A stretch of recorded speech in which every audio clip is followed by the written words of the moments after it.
Soraya Caru. Soraya Caru, que nós somos do Maranhão, nós somos Imperatriz, né? Boa tarde, Guajajara. Zané Caru. É o Beabá mesmo que está só precisando. É o Beabá que o Brasil está precisando. Bom, gente, quero agradecer muito a presença de vocês. Sei que não é fácil também a gente conseguir reunir tanta gente numa tarde de sexta-feira. Teria que estar todo mundo ou no trabalho, ou no estudo, né? Todo mundo nos seus afazeres, e a gente conseguir aqui, né? Reunir esse tanto de gente, para nós é vitorioso, né, Conceição? A gente, às vezes, peleja tanto para reunir o Fórum de Mulheres, para reunir a reunião do Centro de Direitos Humanos, para reunir aí, para fazer mobilização, e aí é difícil conseguir juntar muita gente. Acho que foi tu, Guilherme, viu?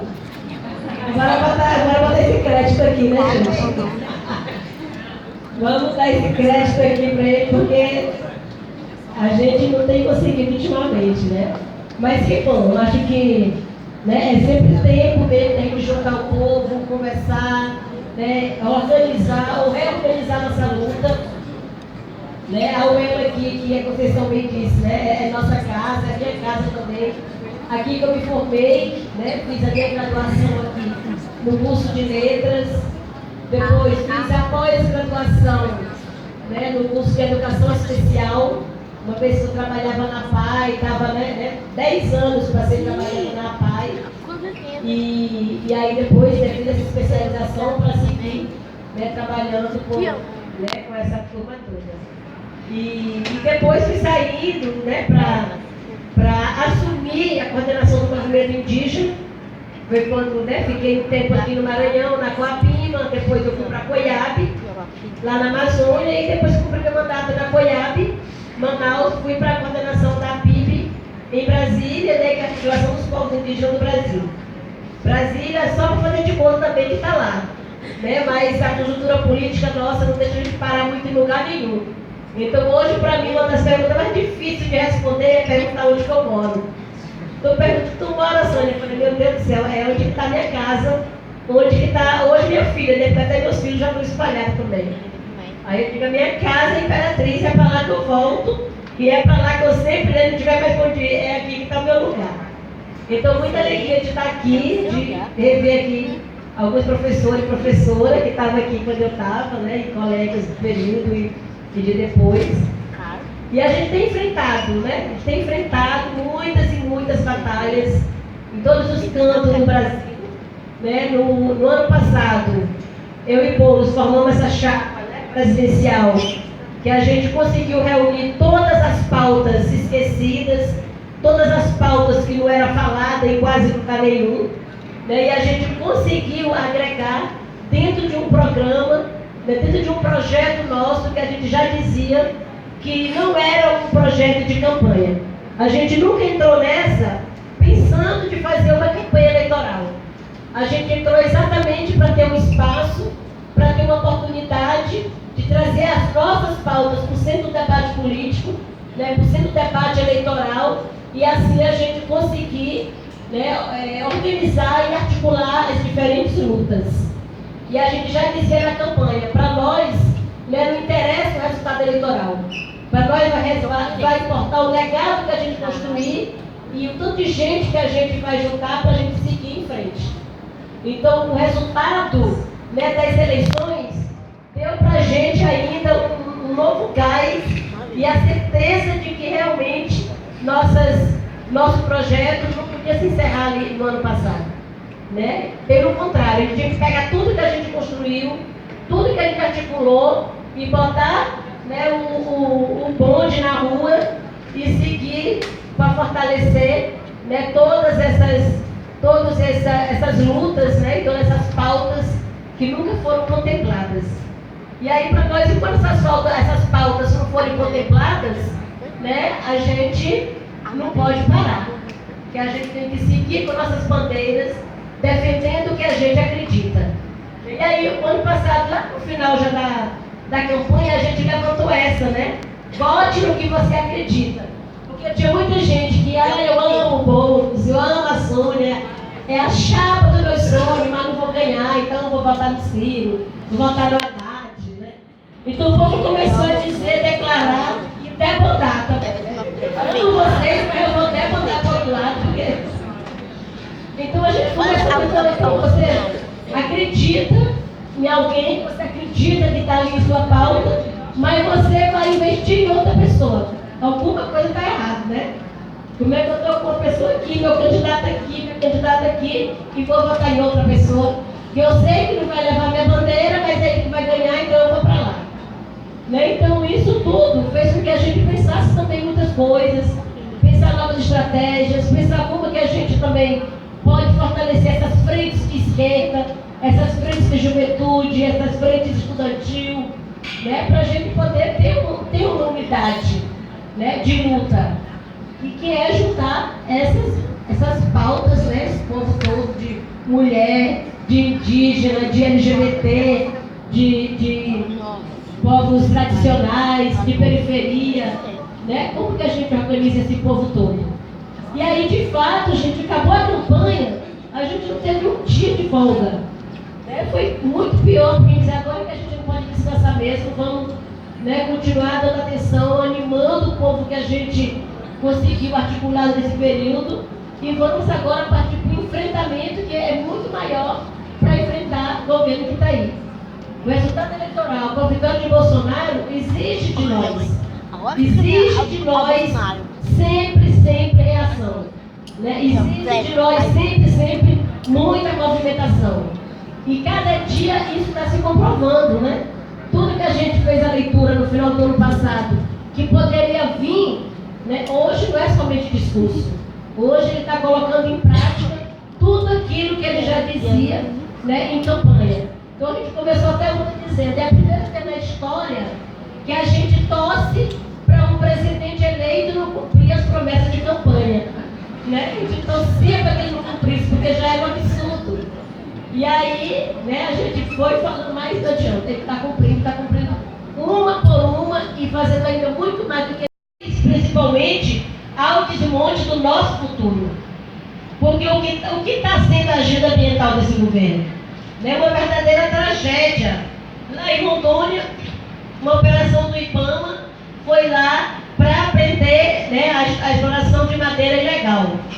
Aí foi lá, né, o IBAMA foi lá, prendeu os madeireiros, apreendeu o caminhão, e aí depois o ministro do Meio Ambiente vai lá em Rondônia e faz o quê? Reúne com os madeireiros que estavam praticando o ilícito, né? O ato ilegal lá da exploração. Ao invés dele vir dar força para o IBAMA, né, e dizer e apoiar a ação, não, aí ele pega, vai reunir com o madeireiro e apresenta uma multa para o IBAMA por estar fazendo a fiscalização. Sabe? Tudo que ele vai fazer é o inverso. Né? Tudo que ele vai para colocar é o tempo todo. Então nós temos um ministro do Meio Ambiente que é antiambiental, que quer a qualquer custo autorizar mais e mais, né, o aumento do desmatamento, autorizar mais e mais, né, a mineração. Vocês viram ontem, passou no Jornal Nacional aí, que eles querem apressar e votar ainda esse mês, né, a regularização para a exploração mineral em terras indígenas. Né? No final deu uma nota nossa da APIB, que articulou uma nota ali imediato, e a gente mandou para lá, para o Jornal Nacional, e eles deram no finalzinho a nossa nota. Isso aí foi tipo assim também, né, Flash, sabe? Então nós começamos a pegar também como é que é o trejeitinho da Globo ali funcionar, que de vez em quando está emplacando uma matériazinha nossa, né? Vocês viram o discurso dele na ONU agora, que foi, né, tipo, manchou o legado brasileiro na ONU total. Né? O cara que vai lá. E aí, gente, infelizmente, aquilo ali não foi só um discurso. Infelizmente, não é um discurso. É a ideologia dele mesmo, é a vontade dele de fazer tudo aquilo. Saudar a ditadura militar. Essa é a vontade dele, que realmente o Brasil possa voltar a se ter um governo militar. Né? Aí veio, acabou o monopólio de Raoni. Quando que teve o monopólio de Raoni? Né? Aqui, Raoni é uma liderança, sim, respeitada por nós. Tem um histórico aí gigante de luta em defesa dos povos indígenas, em defesa do meio ambiente, né? Está aí agora concorrendo para o Nobel e a gente está apoiando, estamos todo mundo junto aí nessa campanha, né? Aí ele vem para poder atacar e dizer que agora é ele que vai dizer quem é a representação indígena. Aí leva uma menina para lá, coitada, que para nós é uma menina também que é vítima de todo esse processo, né? É vítima de tudo que ele está pensando de fazer. Aí coloca a menina ali para dizer que tem apoio dos povos indígenas.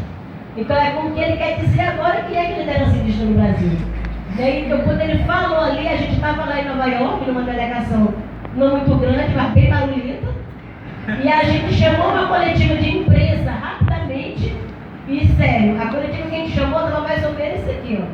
Lá em Nova York a gente conseguiu mobilizar a imprensa e apoiadores, muita gente que veio, e aí a gente conseguiu emplacar uma resposta, né? E aí resultou que no domingo no Fantástico teve aquela matéria grande ali explicando a luta, né? A história de vida do cacique Raoni, colocando as lideranças.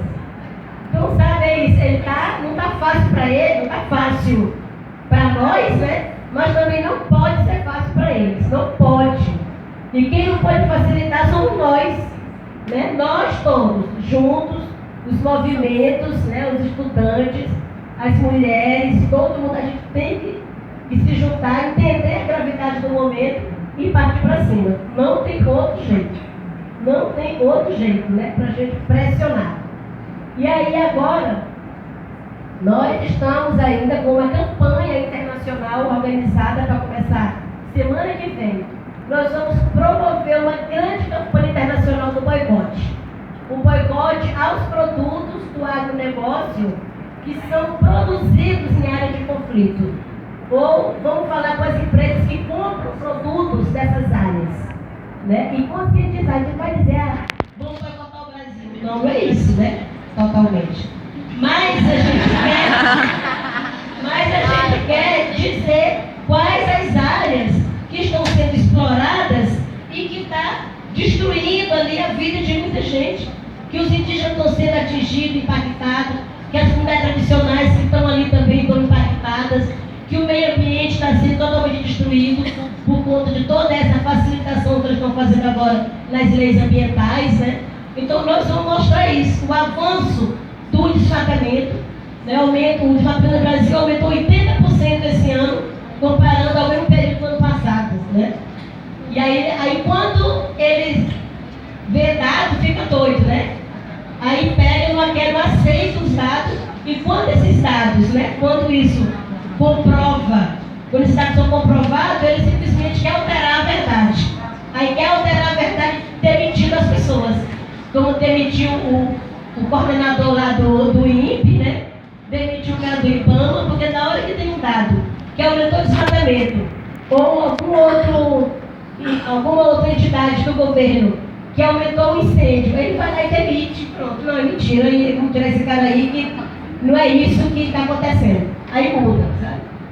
Então a gente vai fazer essa campanha internacional agora. Vamos rodar 11 países da Europa, reunindo com o Parlamento Europeu, com a União Europeia, né? Vamos com os ministros das Relações Comerciais, vamos barrar esse acordo da União Europeia, né? E vamos conversar com algumas empresas que já estão anunciando que vão acabar com o acordo comercial com o Brasil. Então nós vamos fortalecer isso, né? A Finlândia já anunciou que vai cortar relações. A China anunciou que vai cortar relações. Então vários países estão anunciando aí, né, que vai deixar de comprar produtos do Brasil se não respeitar direitos humanos e direitos ambientais. Então nós estamos mapeando essas empresas que estão já anunciando isso e nós vamos lá fortalecer. E assim como vamos em outras que ainda não anunciaram, mas que eles precisam saber o lugar que eles estão e o que essa compra está causando aqui. Boa tarde a todas, boa tarde a todos. É um prazer estar aqui com vocês hoje, Imperatriz. Quero cumprimentar a Conceição, que organizou essa atividade aqui, junto com a turma. Ela pediu para eu vir aqui, que a turma que está aqui, ó, aí fora, se quiser sentar aqui, tem um espaçozinho aqui na rampa. cumprimentar minha companheira Sônia Guajajara, que quando a gente montou a chapa o ano passado para disputar a presidência da República, mas principalmente para fazer um debate sério sobre o Brasil, a gente sabia que isso não acabava em outubro do ano passado, quando fecharam as urnas. Porque essa trajetória, essa caminhada de luta vem de longe e ela vai seguir ainda para muito longe. E dizer do orgulho que é, eu sinto isso, mas acho que esse sentimento não é só meu. É de muita gente. Quando a gente vê a Sônia nos representando em tudo quanto é canto, eu vejo na internet, ela está um dia lá na Europa, está um dia nos Estados Unidos, depois está na China, depois está na ONU. Né? Aí a gente vê a Sônia representando com uma voz firme, com legitimidade. Aí olha aquele ministro da relação exterior do Bolsonaro, que acha que a Terra é plana, que não acredita em aquecimento global. Meu Deus do céu, né? O Brasil podia estar muito melhor representado, e eu me sinto muito mais representado com as andanças da Sônia do que com as baboseiras do ministro.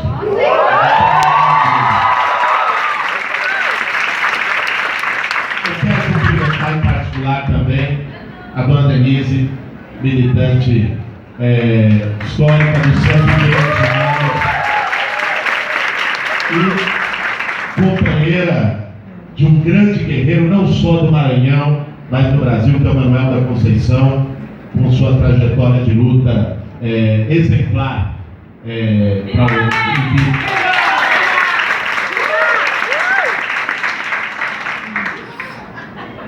Olha, gente, essa vida nossa aqui hoje é uma dívida antiga com a Sônia, desde o tempo da campanha. Ela dizia, tem que ir lá para a aldeia, tem que ir lá para a aldeia, e a gente não conseguiu vir. Mas quando eu vi aquele discurso do Bolsonaro na ONU, e a maneira covarde como ele atacou os povos indígenas, a maneira como ele ofendeu não só o cacique Raoni, como ele ofendeu os povos originários desse país. Aí liguei para a Sônia, falei, vamos encontrar. Ela falou, tem que ser aqui, eu não vou para São Paulo, não, tem que ser aqui. Eu falei, bom, é a hora, e nós estamos indo hoje lá para o território Araribóia. Vamos ficar o final de semana lá, na aldeia, com o povo Guajajara, porque é um momento importante. Eu acho que é um momento que mais do que nunca a gente tem que valorizar a Amazônia brasileira e a gente tem que valorizar os povos originários desse país. Porque vejam, o que está acontecendo na Amazônia, a Sônia disse aqui na fala dela, essas queimadas não é nem de longe um acidente. O que está acontecendo na Amazônia é um crime coordenado por quem está na presidência da República. Esse crime tem autor. E o Bolsonaro tem um projeto de destruição, e parte desse projeto de destruição é destruir o meio ambiente. Ele vi dizer que não aceita intervenção ou debate na ONU sobre a Amazônia em nome da soberania.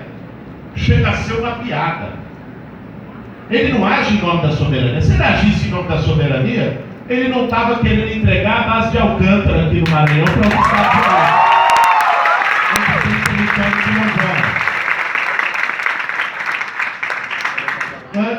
Entregar a preço de banana um território nosso, um dos territórios privilegiados para lançamento de foguetes e satélites do mundo. Pra vocês terem uma ideia, a NASA tem a sua principal base de lançamento em Cabo Canaveral. A velocidade de lançamento de foguetes satélite em Alcântara é maior que a de Cabo Canaveral. Por isso que eles estão de olho há décadas. E agora encontraram um entreguista de plantão que quer dar para eles a troco de um aluguel, sem qualquer transferência de tecnologia para o Brasil, para piorar, e impedindo a entrada de brasileiros em áreas restritas que eles vão criar dentro do nosso território, passando por cima ainda de território quilombola lá em Alcântara. Se ele tivesse preocupado com a soberania, ele não teria dito, como disse em abril desse ano, que queria uma exploração conjunta da Amazônia com os Estados Unidos. Vai lá, é uma vergonha quando a gente vê lamber bota do Trump lá na ONU, né? Dizendo I love you. E o pior é que nem é amor correspondido. Né? É um negócio que nos envergonha. Do agronegócio e da mineração. Nós sabemos muito bem. As queimadas são usadas nesse país para expandir fronteira agrícola. Se nós olharmos os municípios onde mais teve queimada na Amazônia, que é no sul do estado do Pará, são os municípios de maior extensão de plantio de soja e de pastagem para gado. É isso que eles querem. Por que esse ataque todo aos povos indígenas? Porque um terço dos territórios indígenas desse país tem minério. E eles querem entregar esse território para Vale, para mineração predatória.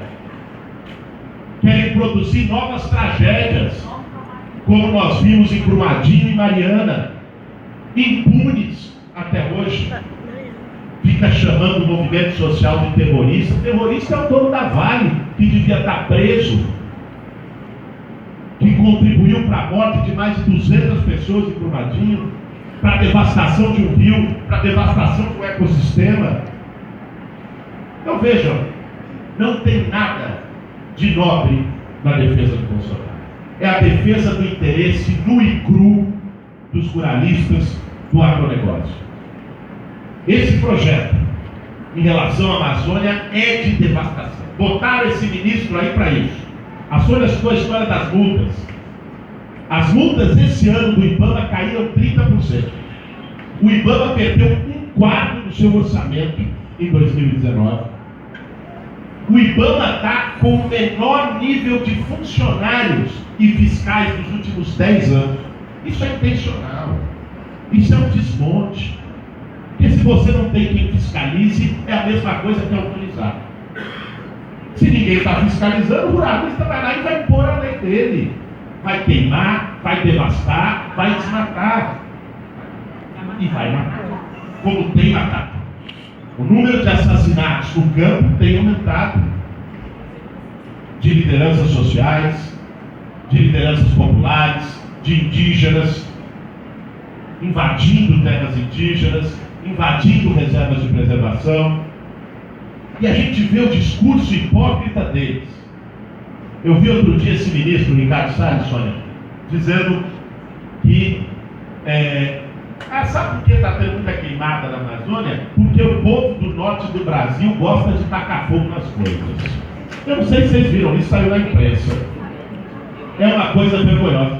Eu pensei o seguinte: o dia que o povo desse país ganhar essa mania de tacar fogo nas coisas, como ele diz, essa turma não vai gostar, né? Porque vai ser em cima desses hipócritas que estão governando o Brasil, né? Deixa chegar esse dia, né? Vejam, o que eles estão fazendo é um projeto de destruição nacional.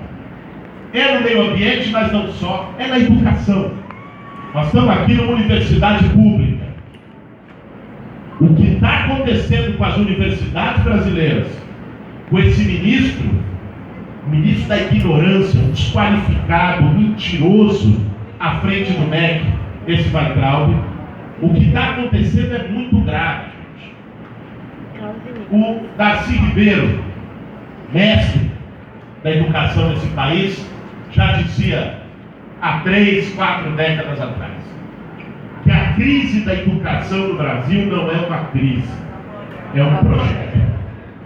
É um projeto. Hoje nós estamos vendo isso às claras. Então, vir dizer que o problema é orçamentário, me desculpe, isso não cola. Vir dizer que não tem 6 bilhões, que é o quanto de corte que eles fizeram no MEC, e que tem Universidade Federal, que esse mês já não vai ter dinheiro para a conta de luz, que já está planejando fechar as portas, que não tem dinheiro básico para manutenção. Aí diz que não tem 6 bilhões para educação. Aí fomos ver lá, aprovação da reforma da Previdência. pagaram 40 milhões de reais em emenda parlamentar para cada deputado que votou a favor da reforma. Isso deu mais de 14 bilhões de reais. Então, não tem 6 bilhões para educação e tem 14 bilhões para comprar voto de deputado para tirar a aposentadoria do povo. Não é matemática, não é falta de dinheiro, é projeto, é escolha. É uma escolha de destruir a universidade pública nesse país, de destruir a educação pública. Porque tudo que essa gente nunca quis é o encontro do povo com conhecimento.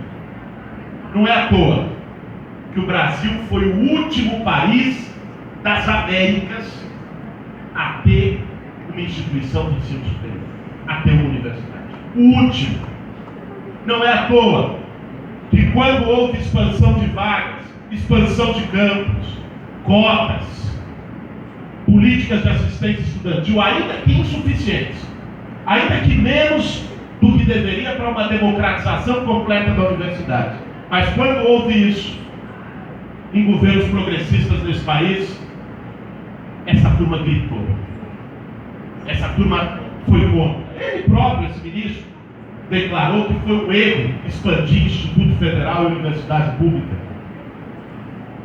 Porque o que eles têm medo é um povo com capacidade de conhecimento, de criticar e de questionar. O que eles têm medo é pobre na universidade, é negro na universidade, é indígena na universidade, é sem teto, sem terra, quilombola na universidade. Mulheres cada vez mais na universidade, LGBTs na universidade, é isso que eles têm. Essa potência. É por isso que eles atacam tanto Paulo Freire, o grande patrono da educação brasileira. Porque eles têm medo. Porque o que Paulo Freire representa é um projeto de conhecimento que não é uma educação domesticada, que não é uma educação só para formar uma maquininha do mercado de trabalho ali adiante, mas é uma educação para formar para a vida, para formar para a cidadania, para formar para o espírito crítico, para que cada um que se forme possa ser sujeito da sua própria história. É isso que eles vão fazer. É isso.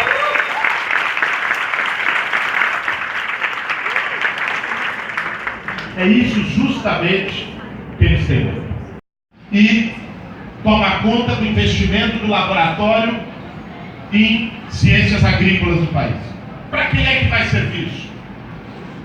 Alguém acha que uma empresa vai investir num projeto que não for dar lucro para ela? Quem paga a banda escolhe a música. A história sempre foi desse jeito. Quem pagar a pesquisa vai definir para os interesses do lucro deles. Se a Monsanto pagar a pesquisa, ela vai instrumentalizar os laboratórios públicos para produzir agrotóxico, não para produzir comida saudável, não para novas técnicas de produção. O que está em jogo hoje no nosso país é que modelo de desenvolvimento a gente quer. Se a gente quer ser para sempre a fazenda da China, a fazenda da Europa, que exporta soja, exporta milho, exporta minério de ferro, como era desde o tempo colonial, que a gente vendia pau-brasil e comprava produto manufaturado, vendia cana-de-açúcar e comprava o açúcar refinado deles. Essa lógica colonial permanece até hoje, e essa lógica é devastadora, porque ela significa o extrativismo, o uso predatório da terra, 350 agrotóxicos liberados em 10 meses. Envenenar os rios, envenenar a comida, devastar a floresta, passar por cima dos povos indígenas. Bandeira da morte. Essa é a lógica, é o projeto da morte. Nós somos pelo projeto da vida. E o projeto da vida se constrói com um país soberano que desenvolva a sua ciência para se inserir de uma outra forma no cenário internacional. E isso precisa de universidade pública forte, de pesquisa pública, não de futuros, não de privatização. Vejam, o que está em jogo, se a gente for pegar área por área, meio ambiente, educação, a gente não sai daqui hoje.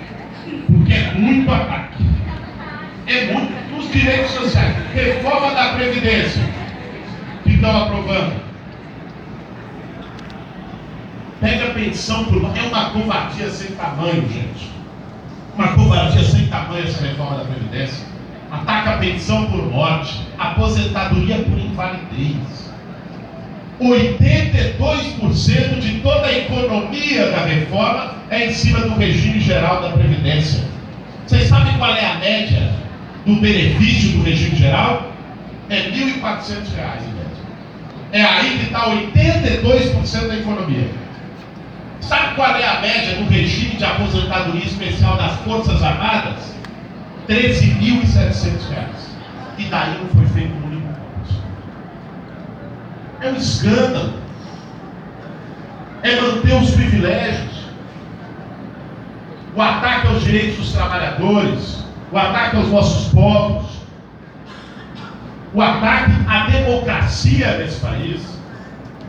Uma democracia que a gente sabe nunca foi perfeita, nunca foi completa, mas que foi conquistada com sangue, que foi conquistada com muita luta por uma geração que veio antes da minha e da maioria dos que estão aqui. Ver o Bolsonaro chamando o brilhante Ustra de herói nacional, um torturador sem vergonha, um bandido, terrorista, Ladrão. covarde, que torturou e matou pessoas na frente dos seus filhos, crianças. E mãe também. Chamar esse cidadão de herói nacional é uma vergonha. Herói nacional não é torturador. Herói nacional foi quem lutou contra a ditadura militar nesse país. Herói nacional foi Carlos Marighella. Herói nacional foi Manuel da Conceição. A heroína nacional é Marielle Franco, não é torturador que não representa a nossa história. Agora, essa democracia que foi conquistada por grandes heróis nacionais, por uma geração que lutou, que não desistiu, que enfrentou tortura, que enfrentou perseguição, hoje está sendo destroçada. Você vê o presidente da República dizendo que vai botar um jornalista em cana, que é o que ele falou do Glenn, porque publicou coisa que ele não gostava. Na verdade, porque desmascarou o seu Sérgio Moro na sua fraude judicial, na sua farsa, na armação que ele fez com o Dallagnol para poder prender o Lula e intervir nas eleições do ano passado. As pessoas acham que elas quiserem, ter as posições políticas que elas têm. Agora, em qualquer país sério do mundo, depois do que o Glenn revelou, depois do que o Intercept revelou, o seu Sérgio Moro não era mais ministro. Ele estava no banco dos réus e o Lula estava solto. Em qualquer país.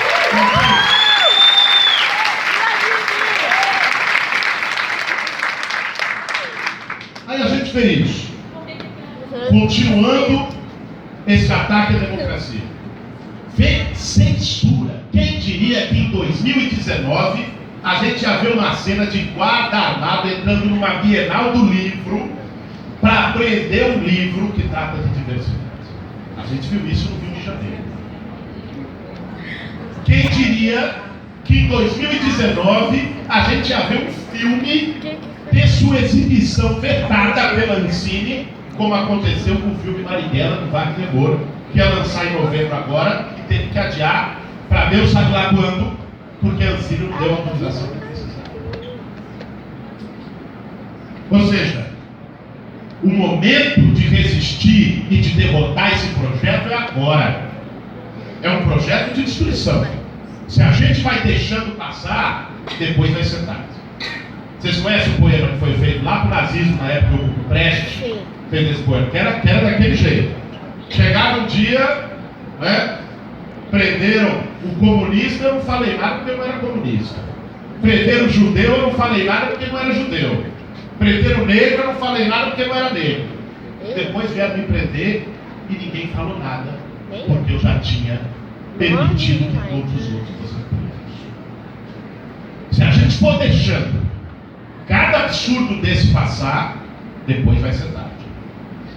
E é por isso que o desafio que nós temos nesse momento é de enfrentar, sem trégua, esse projeto de destruição. Não é fácil, porque o Bolsonaro usa a tática de guerra.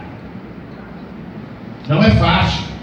Não foi à toa que a oposição ficou quase igual barata tonta no primeiro semestre até aqui.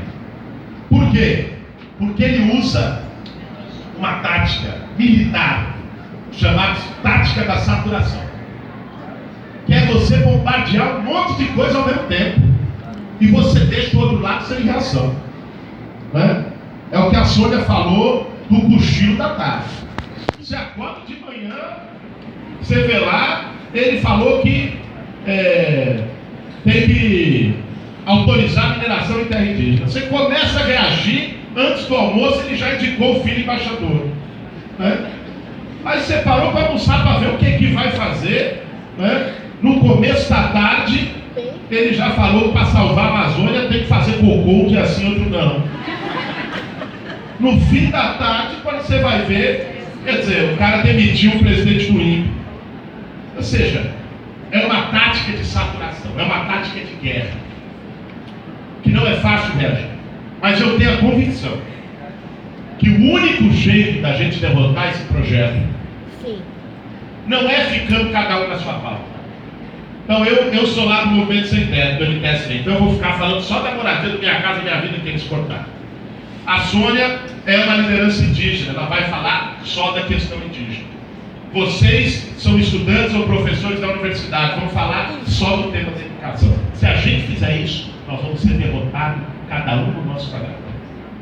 A chance da gente derrotar esse projeto, é claro, nós vamos ter que levar as nossas pautas. Nós temos que defender o sem teto, temos que defender a educação e defender os povos indígenas. Mas nós temos que juntar todas essas lutas no movimento para derrotar e para derrubar o governo Bolsonaro. Nós vamos ter que enfrentar esse governo, porque se em 10 meses esse cara fez isso, se esse cara governa até 2022, não sobra nada nesse país. Nós vamos ter que derrotar o Bolsonaro antes de 2022.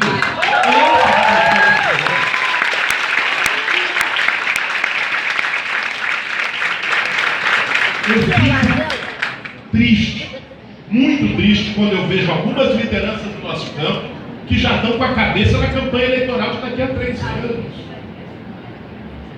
Isso divide, isso é uma irresponsabilidade com esse momento histórico. Nós temos que derrotar essa turma agora. E motivos não faltam, motivos legais inclusive. Esse cara ganhou a eleição em cima de uma fraude, de abuso de poder econômico, vendendo mentira, vendendo fake news por disparo de WhatsApp para todo o povo brasileiro. Mentiras pagas por um bando de empresários sem vergonha, aquele velho da van. Pode um negócio desse?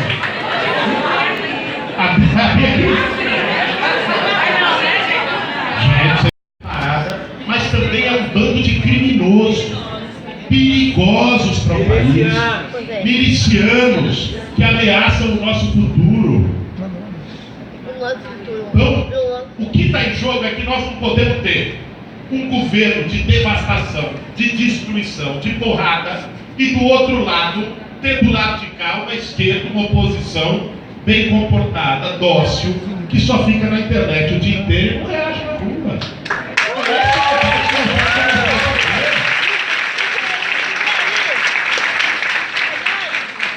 A disputa nas redes é importante, é parte da disputa da opinião da sociedade hoje. Não tem como fugir disso. Tem que ir lá, até no grupo de zap da família tem que ir lá brigar com o tiozão Bolsonaro. Agora, até lá, essa disputa tem que ser feita. Mas não dá para parar aí. Nós temos que fazer essa briga nas ruas do Brasil. Nós temos que cada vez mais construir um movimento que tome ajuda. Com muita unidade do nosso campo, com muita ousadia, mas ao mesmo tempo tendo consciência da nossa responsabilidade histórica. O desafio eu tenho nesses últimos meses. A Sônia tem rodado o mundo. Eu tenho rodado pelo menos só o Brasil aqui, né? Mas tenho passado em vários cantos desse país. Fui nesses últimos meses para 19 estados brasileiros, dialogando com a juventude, dialogando com o povo nas periferias, com os movimentos, para a gente tentar construir. Eu acho que ainda dá, ainda no finalzinho desse ano, a gente começar a construir uma campanha mais forte, unitária, de oposição contra esse governo, que nos coloque nas ruas. A oposição no Congresso é importante, a oposição nas redes é importante, mas no Congresso nós somos minoria. Temos gente muito boa que nos representa lá, mas somos minoria. Nas redes é importante, mas as redes não decidem o rumo político do país.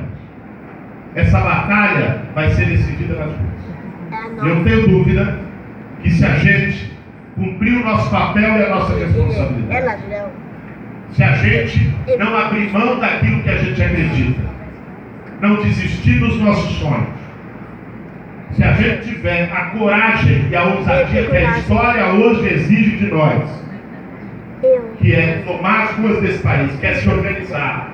Essa campanha vai ser lançada em nível nacional, vão ter manifestações nacionais, a gente fortalecer essa luta unitária em torno da defesa dos direitos, da defesa da soberania nacional, da defesa da democracia, da defesa do meio ambiente, de justiça para o Marielle, de liberdade para o Lula, de conjunto das lutas que nós precisamos nesse país. Nós vamos juntar cada vez mais gente. Porque o feitiço que eles criaram na eleição está começando a perder o efeito.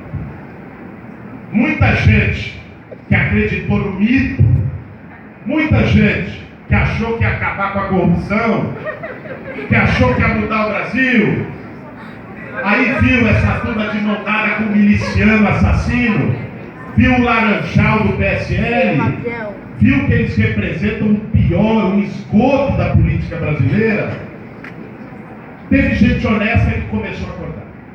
Tem gente que ali não tem jeito, né? Que é um chorume do país. Agora, isso é minoria.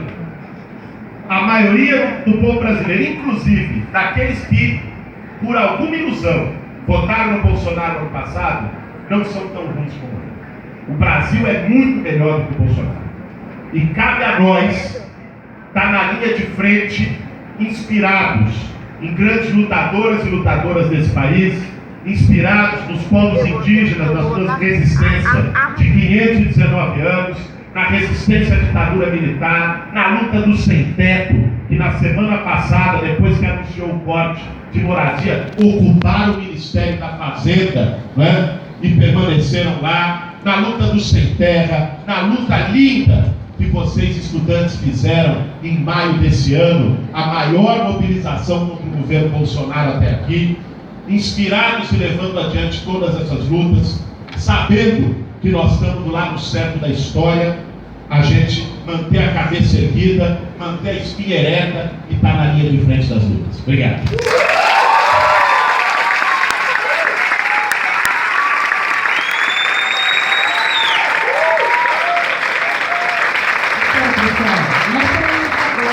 Colocando isso, como é que a gente faz, né, para se unir? Olha, eu acho que a esquerda e a oposição está unida nesse momento, não é nem uma questão de vontade, é uma questão de responsabilidade histórica. Existe diferença dentro da esquerda? Existe várias, graças a Deus, que bom que existe, porque pensamento único não deve caber dentro de quem quer transformar a sociedade. Grupo que quer igualdade social, justiça e democracia tem que estar aberto para as posições mais distintas possíveis. É importante que tenha diversidade de posição entre os partidos, entre os movimentos sociais, que as pessoas pensem diferente. Isso é bom, não é ruim. O que é ruim? É quando as pessoas não conseguem botar na balança e começam a entender que as diferenças que existem entre nós são maiores do que as diferenças que nós temos com o projeto que está destruindo o Brasil. Isso nós estamos superando. esquerda precisa entender que tudo aquilo que nos diferencia entre os grupos de esquerda é muito menor do que aquilo que nos une hoje para defender o nosso país, defender os direitos, a democracia e a soberania nacional. É em torno disso que a gente tem que construir frentes de unidade. Tem sido feitas, tem gestos nesse sentido. No Congresso teve unidade. Nós fizemos uma mesa, né, Sônia? A mesa da unidade progressista. Reunimos algumas vezes, publicamos materiais. Eu, Sônia, o Haddad, o Flávio Dino, o Ricardo Coutinho, ex-governador da Paraíba, o Roberto Requião, ex-senador, ex-governador do Paraná. Temos reunido e buscado ter posições comuns, né? Eu acho que tem que se avançado nisso. Qual é o problema que a gente ainda tem para a unidade crescer mais, na minha humilde opinião? O problema é alguns setores da esquerda que colocam os seus projetos pessoais e eleitorais acima do projeto coletivo. Isso não pode acontecer. Que se movem por ressentimento, se movem pelo fígado. Não pode se mover por ressentimento num momento como esse, né? A pessoa pode estar mais certa do mundo, pode ter as razões que ela tiver, né? Pode ser o senhor da razão, mas ficar se movendo por ressentimento passado e por ambição desvairada para eleições daqui a 3 anos, isso não é um bom conselheiro, não é um bom guia para a gente enfrentar o bolsonarismo. Para mim, o problema maior para avançar a unidade é sobre a nossa história. E aí, gente, né, eu lamento dizer que nós não vamos conseguir mesmo abrir mais para as outras perguntas. A gente está com um tempo aqui já cronometrado, para a gente sair agora às 6 horas, né? Tem gente que está esperando. Não vai contar a mão, fala. Agora também tem compromisso logo já, né? E aí, então também que eu não apresentei, tem um casal, não é um casal, né? Mas é um homem e uma mulher. Esses que estão aqui, cadê eles aí? E vão acompanhar a gente também nessa ida lá para a aldeia, né? Então, né, fazendo esse registro, vai filmar lá para buscar, inclusive, essas queimadas e a invasão, né, dos territórios indígenas. Então a gente não consegue ficar mais tempo hoje, né? Mas acho que foi assim, um momento bem importante, né? Um momento bem oportuno que a gente está aqui se juntando para debater sobre tudo isso. E aí eu quero agradecer aqui, né, a UEMASul, em primeiro lugar, né, todo mundo que se dispôs a estar aqui, a disponibilizar o auditório, né, trazer a turma, professoras estão aqui, né, então a Regina, a professora Ruth. Agradecer o Fórum de Mulheres, né, que está sempre aí também, né, insistindo. A Conceição, que está aqui o tempo todo também. E a hora que ela diz, ai gente, eu sou chata, sei que eu sou chata, mas não importa. Viu que tem essa bola da vida, tu viu também a mulher do Caetano falou que desse lá, vai eu de novo a chata dos grupos. Porque ela impõe essa luta também. De como está a coisa aqui no estado. O que eu sei é que o Nordeste, nesse momento, é um sopro de esperança para todo o Brasil. Vocês não tenham dúvida.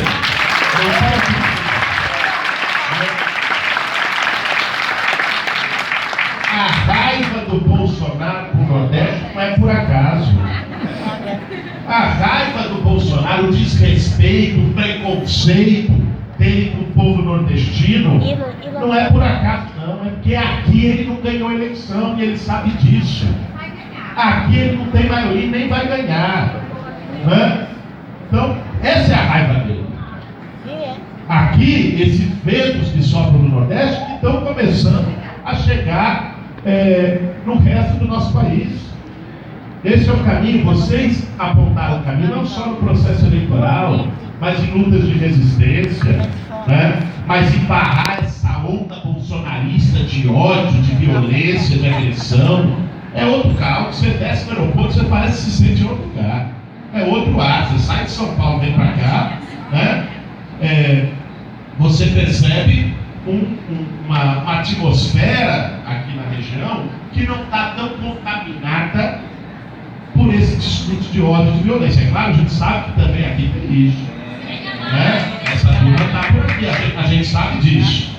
Agora, comparativamente com o Sul, com o Sudeste, né, eu acho que o Nordeste deu uma lição e deu um exemplo. Eu quero terminar, gente,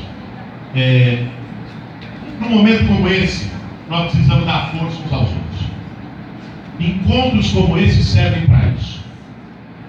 Servem, é claro, para também nos mobilizar, para que a gente possa não só sair daqui hoje e continuar tocando as coisas, mas sair mais animado para tocar a luta. Mas encontros como esse servem para mostrar que a gente não está sozinho. Servem para mostrar que tem mais gente junto com a gente disposta a lutar. De juro da dívida pública, mais de 300 bilhões de reais ao ano, só de juro da dívida.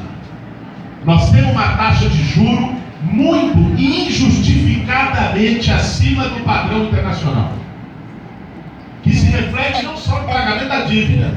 Acho que muita gente aqui deve ter o seu cartãozinho de crédito para comprar alguma coisa. O rotativo do cartão de crédito no Brasil tem uma taxa de 289% ao ano de juros. Não existe paralelo no mundo. Vocês terem uma ideia, o juros do cartão de crédito nos Estados Unidos é 20%. Na Rússia, 28%. No Chile, aqui próximo nosso, 23%. Esse é o padrão internacional. Aqui é 289%.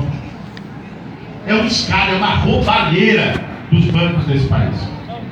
Roubam o trabalhador, o consumidor, o povo brasileiro pelo juro do cartão e roubam o dinheiro público pelo juro da dívida. Então, o que precisa ser feito nesse país? Primeiro, uma redução drástica da taxa de juros, né, para a dívida pública do Brasil. Segundo, transparência. Tem que ter transparência para saber o que está pagando. Porque é engraçado cortar de todo lado, é o governo da tesoura. Corta na educação, corta na saúde, corta na moradia, corta no IBAMA, corta no INPE, mas para juro para banqueiro, meu amigo, aí isso não se mexe. Isso tem que começar a ser mexido, tem que deixar de ser, né, uma coisa intocável no Brasil. E os bancos públicos, a Caixa e o Banco do Brasil, têm que ser usados para baixar juros na economia real. Então é o seguinte, o juro está 287, então a Caixa Econômica tem que ir lá e botar uma taxa de juros civilizada, bota 30. Banco do Brasil bota 30. Se os bancos privados, Santander, Itaú, Bradesco não fizer igual, vão perder pela lei da concorrência, todo mundo vai para os outros bancos. É para isso que serve banco público. Tem que ser usado para baixar o juro para o povo brasileiro. E isso não é feito por falta de coragem. Assim como não é mexido no juro e na sagrada dívida pública, porque nós temos um banqueiro no comando da economia. O seu Paulo Guedes, o pessoal fala, o Paulo Guedes é respeitável, né? Porcaria nenhuma. É um banqueiro, fundador do BTG Pactual, que agora está sendo acusado de fraudar informação da taxa de juros do Copom, né? Nós temos as raposas cuidando do galinheiro, esse é que é o problema. As urnas eletrônicas têm um grau de confiabilidade. Não acho que o problema é que as urnas são fraudadas, né? Aliás, o Bolsonaro dizia que as urnas eram fraudadas. Depois que ele deu a eleição, nunca mais tocou no assunto, né? Eu acho que o problema de fraude na eleição brasileira é de outra ordem. Não é de voto eletrônico ou impresso. O problema de fraude na eleição brasileira é o abuso do poder econômico. É o financiamento de campanhas eleitorais por grandes interesses econômicos e empresariais. É aí que está o problema historicamente no nosso país. O que manipula resultado eleitoral não é a forma de votação, mas é você ter grandes corporações bancando campanhas e depois, quando essas pessoas ganham as eleições, recebendo em troca, né, o pagamento em contratos públicos, né, em leis que favorecem um determinado setor econômico ou uma determinada empresa, em isenção fiscal. É isso que a gente assiste no Brasil. A corrupção é resultado, ela começa, o nascedouro da corrupção está no financiamento de campanha eleitoral. É isso que precisa ser mudado profundamente por uma reforma política no país. Acabar com o financiamento empresarial e privado de campanha eleitoral. O Supremo proibiu que as empresas financiem, mas isso não resolve, porque o teto alto de financiamento individual faz com que você não deixe que o Itaú pague a campanha, mas o dono do Itaú paga pelo CPF dele. Você não permite que a Vale pague a campanha, mas o dono da Vale vai lá e coloca como financiamento individual. Na prática, a lógica continua a mesma. E é isso que precisa ser enfrentado. No meu entendimento, a grande fraude do processo eleitoral brasileiro está aí. Sobre a lei de abuso de autoridade, olha, eu não sei se você chegou a ler a lei, eu li, não sei se a turma leu. O que tem se falado em parte da imprensa sobre a lei de abuso de autoridade é mentira pura e simples. Mentira por quê?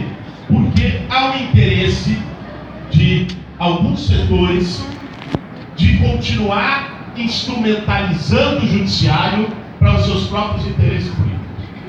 O que a Lava Jato fez? Combate à corrupção tem que ser defendido, independente da coloração partidária. Se o cara for pego dentro da lei com prova em relação à corrupção, tem que ser preso, seja ele de qual partido seja. A questão é você se utilizar do pretexto do combate à corrupção para partidarizar a justiça e para promover interesses de um grupo. A questão, por exemplo, é um cara se utilizar do combate à corrupção para se dizer herói nacional, prender um concorrente da eleição e depois virar ministro do outro. Isso não pode. A questão é fazer um conluio entre a acusação e o juiz, que deveria ser isento, e fazer um acordo e depois até o promotor aproveitar da fama que teve no processo judicial para ganhar dinheiro vendendo palestra, que foi o que o seu Dallagnol fez. O que a lei de abuso de autoridade, eu anotei até aqui alguns pontos. O que ela pune? Né? Quais pontos que ela pune, essa nova lei? Ela pune, por exemplo, constranger com violência o réu. Alguém defende isso? Não, isso é um abuso de autoridade, isso não pode ser feito. O que ela pune? Compulsão coercitiva sem intimação prévia. Não sei se tem algum estudante de direito aqui ou algum advogado. Para alguém ser conduzido, ele tem que ser intimado antes. 2 vezes. É o que diz a lei. O Código diz isso. Código de Processo Penal. Código Penal, para que a pessoa seja conduzida à força, ela tem que ser intimada antes, senão é ilegal. Simplesmente um monte de juiz resolveu aprovar a condução coercitiva sem intimação. Está fora da lei, e se abuso de autoridade, ele tem que ser punido. O que a lei de abuso de autoridade diz? Se uma autoridade policial, por exemplo, tiver sem identificação, tem que ser punida. Está certo. Uma autoridade pública tem que se identificar, porque se ele cometer algum abuso, o cidadão tem que ter condição de denunciar. Aí segue, divulgação de grampos ilegais. É correto que um juiz possa autorizar grampos fora da legalidade e divulgue isso ao público?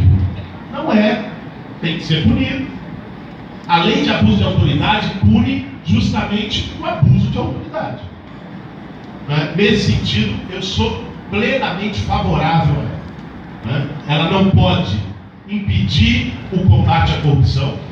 O combate à corrupção tem que seguir forte no Estado brasileiro, mas o combate à corrupção não pode ser argumento para se criar xerifes de toga que estejam acima do bem e do mal.